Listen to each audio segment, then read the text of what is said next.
Hi, welcome back for Lesson 4. Now we're at the really exciting part.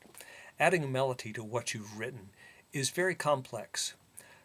Allow yourself a lot of freedom, relax about it, and give it a try.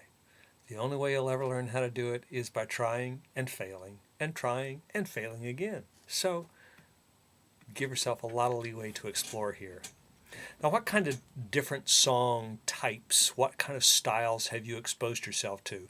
Rock and roll, acoustic, jazz, country, rhythm and blues, salsa, Tibetan, Russian, classical, traditional, thrash metal, hip hop, spoken word, Broadway.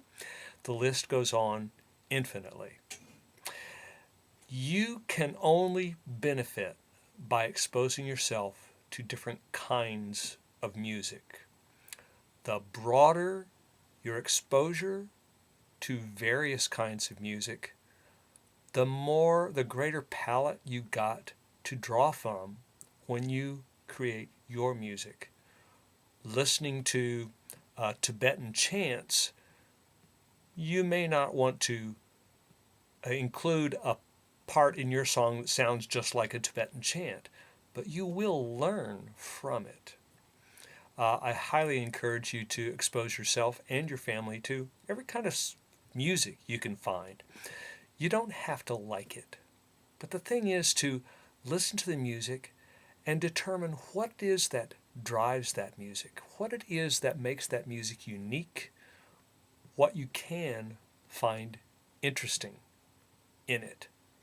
Every kind of music that's ever passed through your ears has influenced what melodies and harmonies and chord progressions and rhythms feel right in your musical brain. A lot of that was developed when you were a child, what you heard as a 1, 2, and 3, and 4-year-old. So take this to heart. With your children, play them every kind of music you can find, and it opens up their ears to unfamiliar music. It opens up your ears to possibilities. You don't have to like it, but listen enough to get a sense of what it is that drives the music. Is it the multi-layered rhythms of Latin and reggae music? Is it the voice of the singer themselves, like with Joni Mitchell or with Nat King Cole? Is it the driving signature instrumental power riffs of the Rolling Stones? Is it the driving and repetitive bass of the hip hop? Or the roller coaster vocal meter of rap? Or is it the compelling storytelling as in traditional ballads or John Denver? The melodies and chords you develop to showcase your poetry will most likely imitate and copy the sounds of music you already love. That's a strong place to begin. Allow yourself to use grooves and melodic lines that you feel comfortable singing. And in that process, you will develop melody that makes your music unique. But allow yourself to work in familiar territories. It's a fine place to be. A toddler learns to walk by watching and imitating.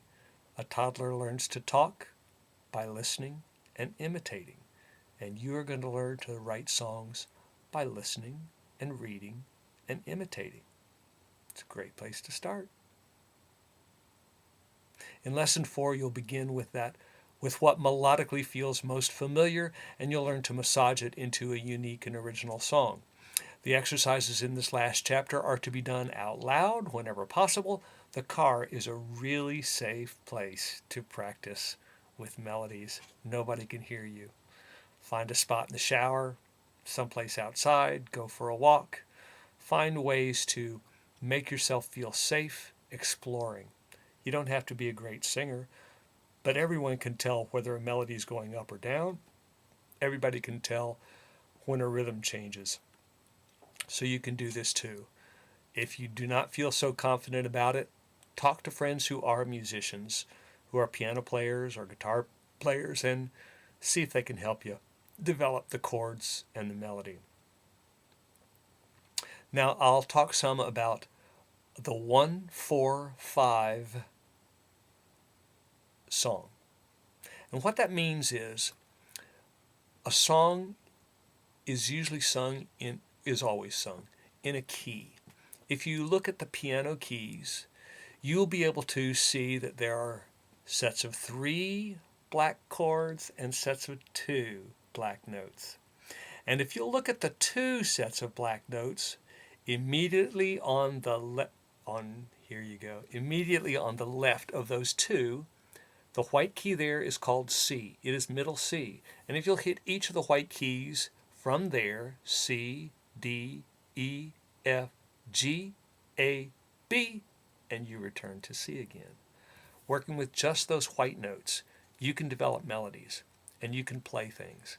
So go to the piano, ignore the black keys, and play with the white keys. Find what feels comfortable, a beginning spot. And in a 1-4-5 song, depending on what key it is that you're playing in, the 1 chord is usually where you start. Not always, but usually where you start.